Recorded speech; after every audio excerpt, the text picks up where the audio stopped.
Hello, and welcome to the Rough Edges podcast with Sarah I. Fox. In this podcast, I will guide you through my faith and mental health journey to dispel the stigma surrounding mental illness and to create an empowering resource for those who wish to discover more about these topics.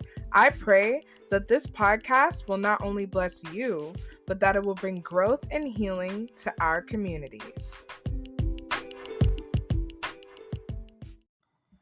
Hello, everyone, and a huge surprise.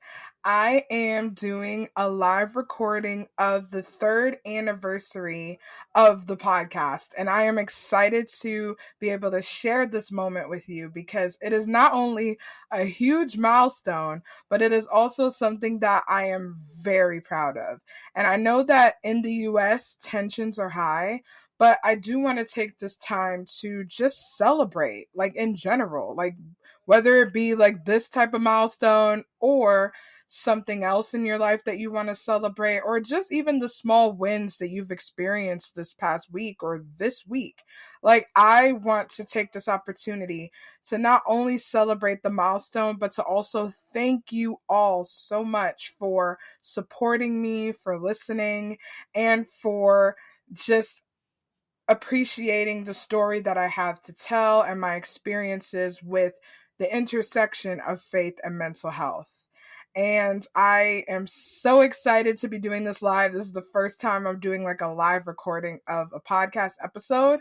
So for those of you who are listening at the audio or you are watching on the live stream, I want to thank you so much once again for listening. And I also want to invite those who are watching it live to just add your questions, comments, or just general like opinions or anything that you want to share in terms of like how the podcast has impacted your life.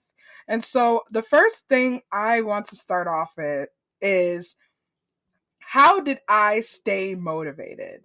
Now, honestly, podcasting is pretty tasking because you have so many different parts to it. Like, it's not just recording, but you also have to edit, you have to create graphics for like social media, you have to share your episodes, make sure they're being listened to. And there are just a lot of things that go into podcasting.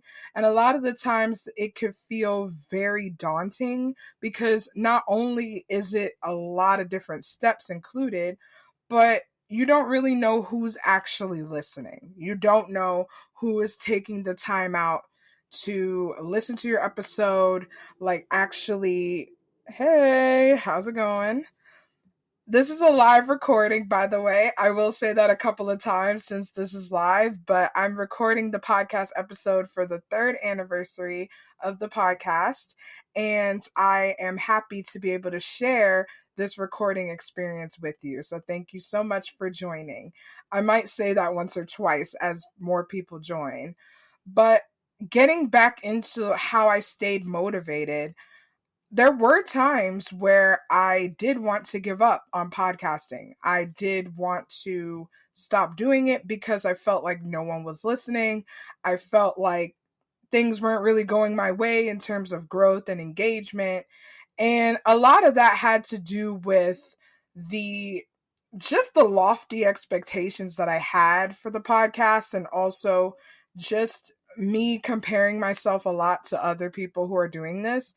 And what helped me stay motivated was not only the feedback that I received, but it's just the genuine love and care from the mental health community. And not only the mental health community, but for the faith-based community, like other people who have an interest in how faith and mental health can work together for mental wellness. And that's the thing that has really kept me going. It's you guys, it's the listeners, it's the feedback, it's the outreach, it's the engagement. And it's also about the boldness that I gained through telling my story. And I will say that sharing my story with others has really helped me to not only come out of my shell, but to realize that my voice matters and that my experience and my story can affect somebody else for the better. And so those are the things that really kept me motivated to keep on podcasting. So I had to learn how to like stay away from the numbers really and just learn how to appreciate all of the interactions that I get. And even now, like even if one person is listening to this right now or one person is watching this or watching the replay, like I have fulfilled the mission that I want to achieve, which is to make an impact in you guys' lives and also see you experience mental wellness as well. So thank you once again for just taking the time out to listen. So I also want to go over lessons that I learned after the 3 years. And I need to say that there's a lot of things that I've learned at podcasting. And I'm so happy that I've gained that knowledge and have also gotten better at a few things. There are a few things that I do want to learn more about and to improve, but I am happy with the skills that I've attained because me starting off the podcast and looking at where I am now in terms of like what I've been able to achieve with like outreach and just like engagement and even doing things like this, a live episode recording, like it's just been amazing to just see how much the podcast has grown since I started. And the first lesson that I want to share is that my experiences are valuable. And this lesson is something that is continuing to unfold because when I first started the podcast, I was so scared to share my diagnosis. I was also scared to share that I was struggling with mental health issues because it was something that was heavily stigmatized, especially in faith-based communities, but not only faith-based communities, but just like the Black community. And I'm speaking from my own experiences.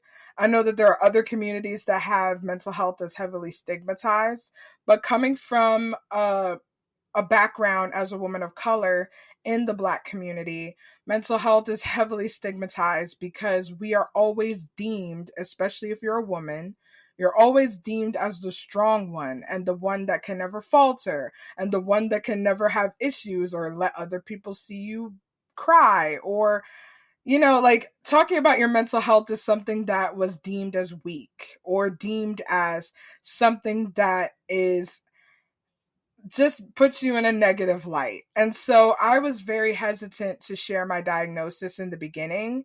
And even starting a podcast, I was like, I didn't even think I would be able to do that because I didn't like to hear my voice on recordings. I didn't like the idea of not only sharing my diagnosis, but me speaking it and voicing it and explaining what happened.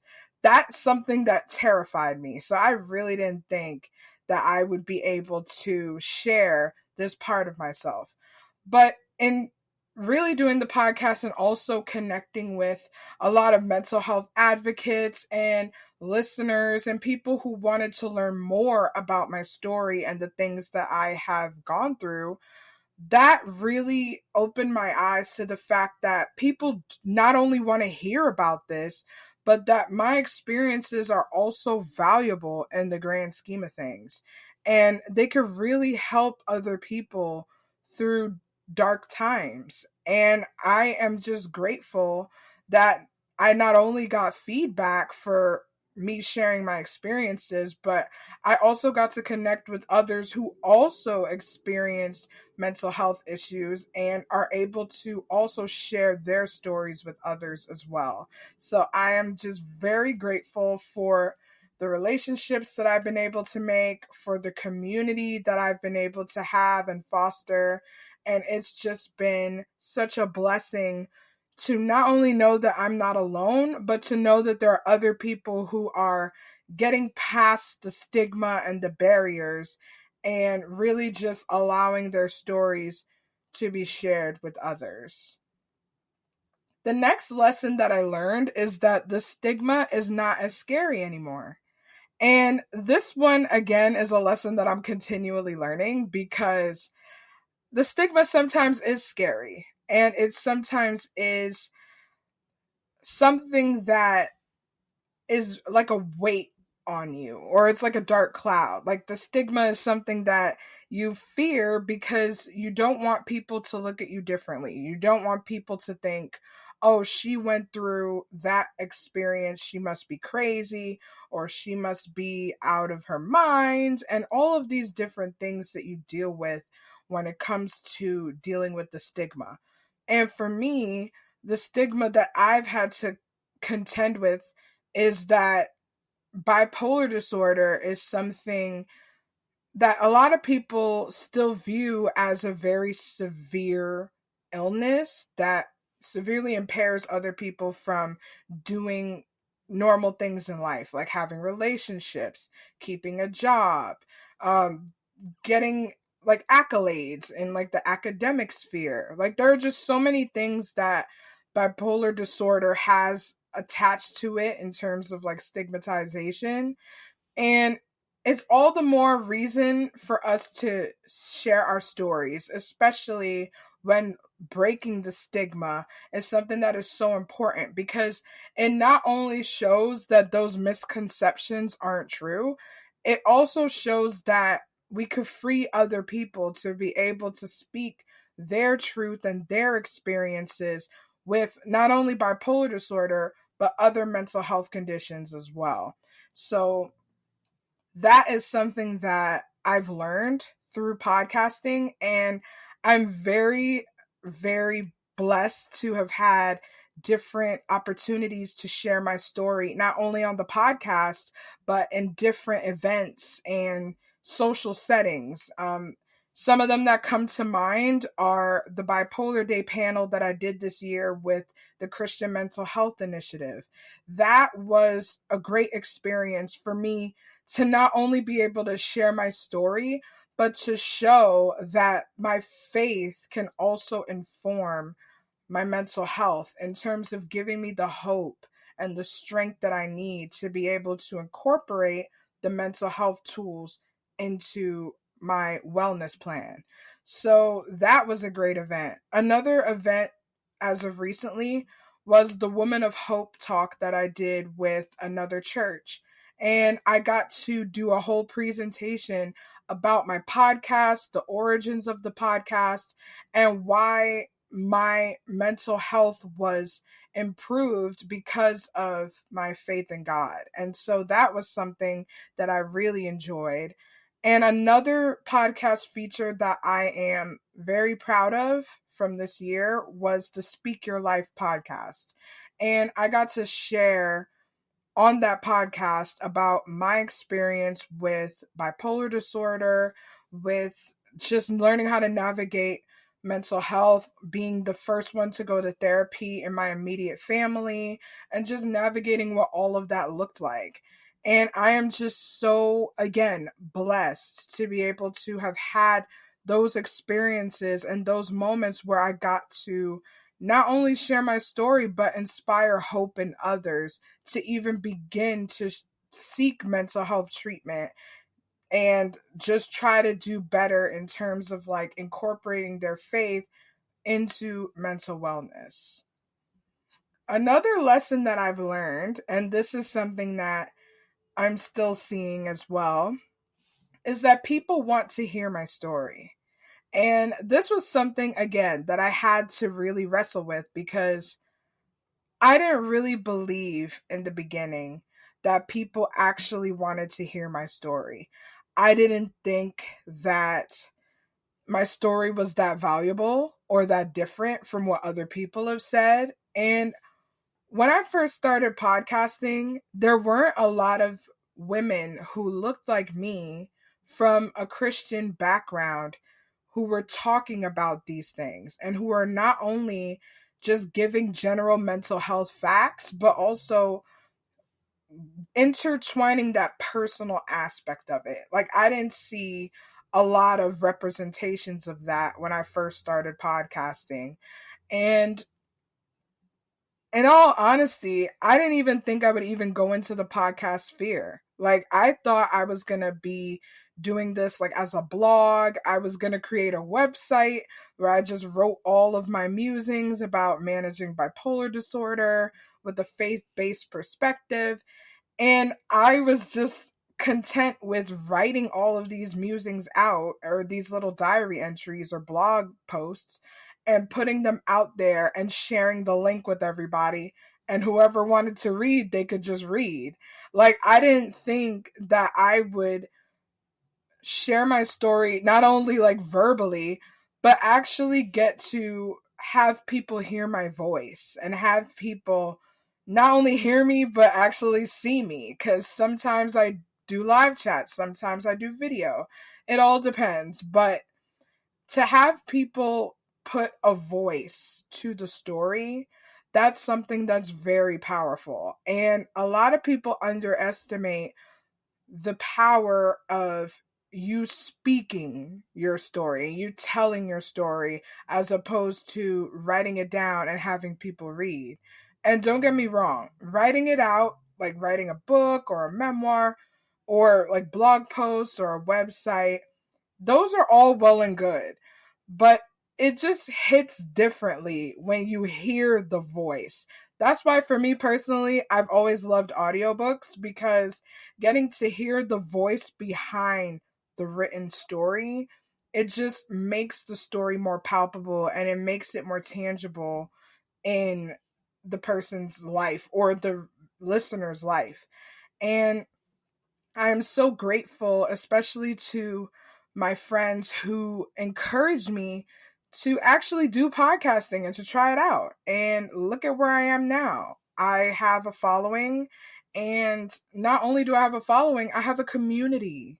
I have people who genuinely want to listen. I have people who are interested in my story and things that I have to share. So the fact that people do want to hear my story is just a testament to how powerful our stories can be when we actually decide to share them. And I want to highlight a couple of things that actually support this point.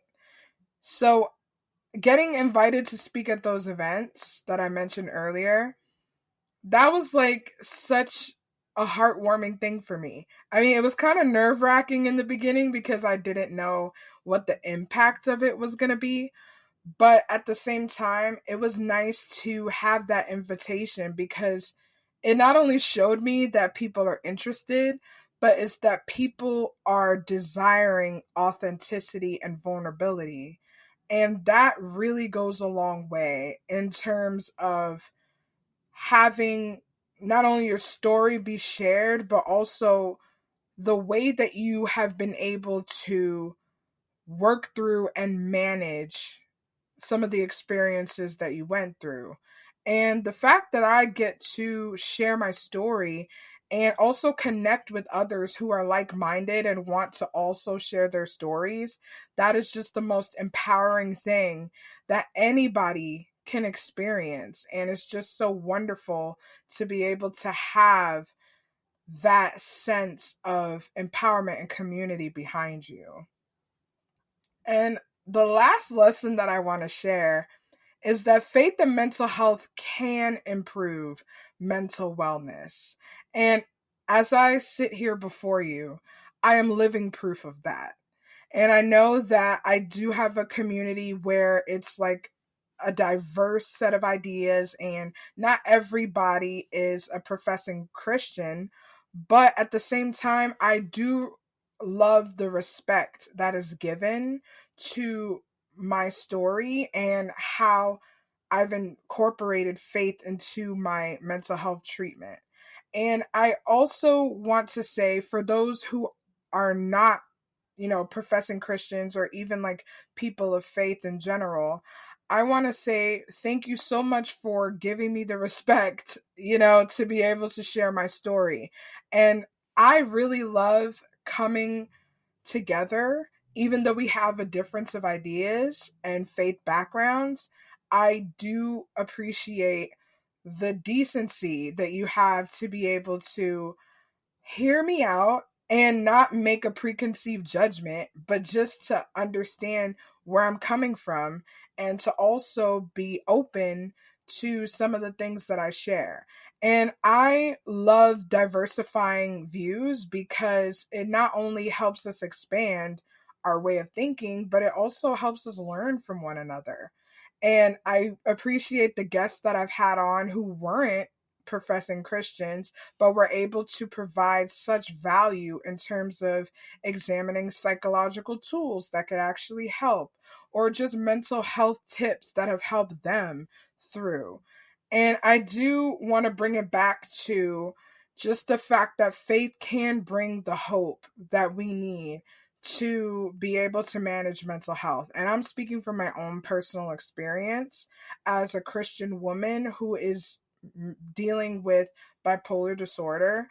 I have to say that if it wasn't for my faith, I would have just never been able to get through the things that I've been through. Like, I'll give you an example. So, when I was first in the hospital for, after having a manic episode, there was a time where I just fully doubted God. Like, I doubted that He was able to get me through. I doubted that He had good plans for me because I was stuck in this situation. And even though I did have doubts about how God will bring me through, I still asked Him to be with me in that situation. And that is something that I will forever cherish because not only did I bring that like doubt and that fear and that anger to God, I was able to also feel His presence during that situation. And let me tell you, that was the driving force that I needed to be able to walk through that tumultuous time.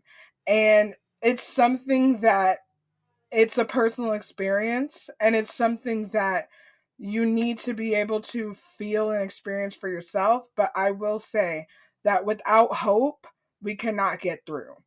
And now more than ever, we need hope. And for me, that hope is found in Jesus Christ. And that is something that I will continue to talk about. I will continue to say on the podcast. And again, there are people who don't agree with me, and I welcome that.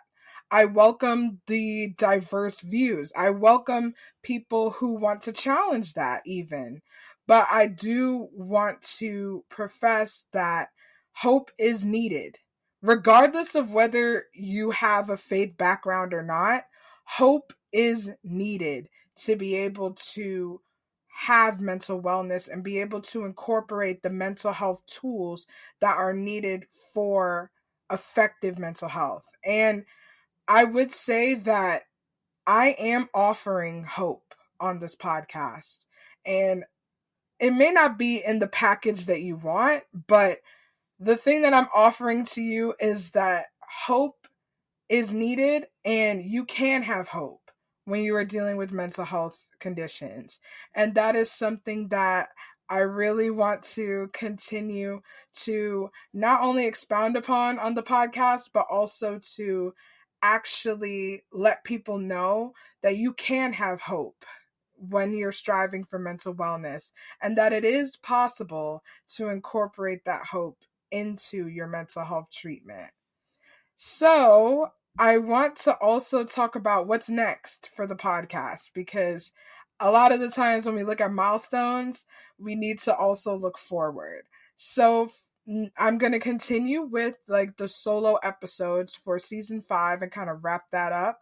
And then the next season, I am going to be examining men's mental health. So I'm going to be talking about what mental health looks like for men, what are the stigmas associated with men managing mental health, and like how we can move forward in terms of like achieving mental wellness for men specifically. So I am looking forward to that. And I'm going to be having like all guys next season. So if there are some guys that are interested, like, you can definitely send me an email or reach out to me on social media if you want to be a part of this. But that is something that I want to focus on because it doesn't get talked about often, and I do want to bring in like different male perspectives. And you could definitely, if you want to know where to sign up, you could definitely send me a DM and we could definitely connect. But yes. So, I do want to do men's mental health because I realize that a lot of my listeners are women, and there are men, don't get me wrong. There are men who listen, but women are the majority. And I do want to like really amplify the male voices because I think it is something that needs to be addressed, and it is something that men do not often get the opportunity to address because it's so heavily stigmatized. It's like men showing any type of emotion or really acknowledging that they do need like therapeutic services or anything like that. It is something that is heavily stigmatized, and they're often seen as weak for wanting to do so. So I'm excited about that season, and it is coming up. I will give you more details very soon. Yes, absolutely. We have to break the toxic masculinity because that is a whole nother topic in of itself. But I do agree that we have to break that mentality because men are human at the end of the day, and they have emotions and feelings too, and they also deserve to achieve mental wellness. So I can't wait for that topic for sure. Another thing that I want to incorporate on the podcast is more stuff like this, more live chats, more on like Instagram or YouTube.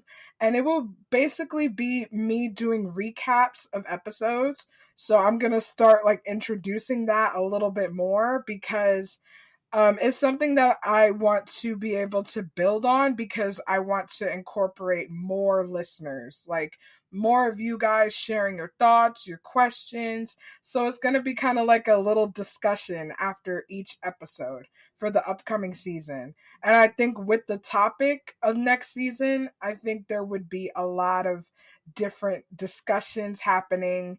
And so I cannot wait to introduce that.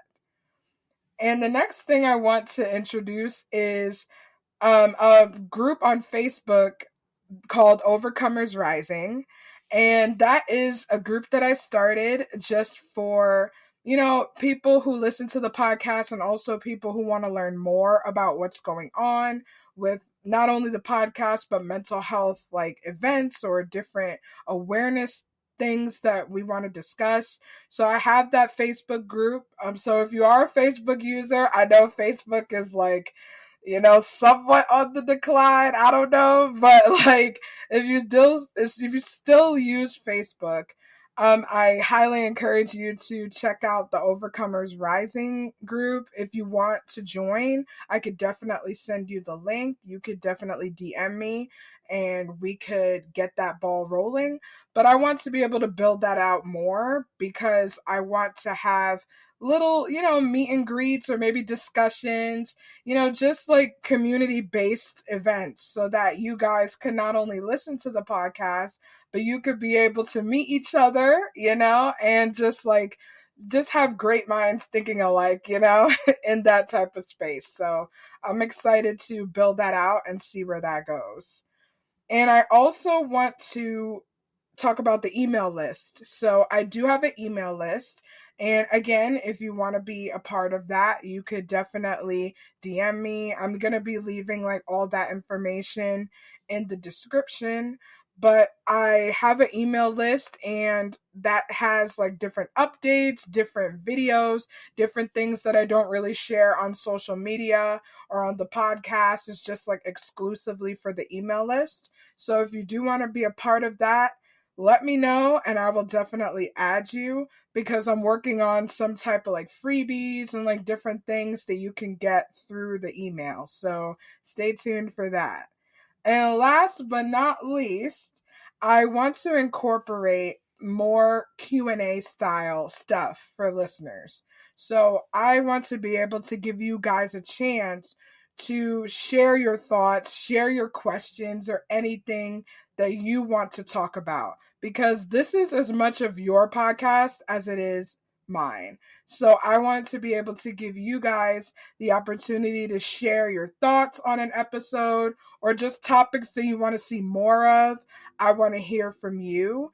And so it would be a great opportunity to get some dialogue between you and I. And that would just be something that is so exciting for me because I love to hear from you guys. And I do want that feedback from you because, again, I want you to be able to listen to the podcast and enjoy what you're hearing, because what's the sense of listening to something that you're not enjoying, you know? So if there are topics or questions that come up for you, you feel free to send me a message, but I do want to incorporate more, Q&A style type of things. So those events are definitely in the works and they are coming up, and you will definitely be notified. So I want to thank you once again for joining me, all those who joined the live and who are listening to this later on audio, and those who are watching this later.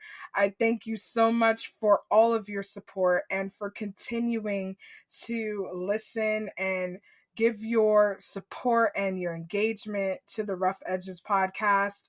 It's been 3 years. It's so surreal to believe, but I just appreciate all of your support, and I thank you so much for joining me. And stay tuned for more better, empowering episodes on Rough Edges. Thank you for listening to another episode of the Rough Edges podcast with Sarah I. Fox. If you want more updates on the podcast, you can follow on Instagram at rough.edges.podcast, or you can visit the official podcast website at roughedgespodcast.com. Thanks again for listening and have a wonderful day.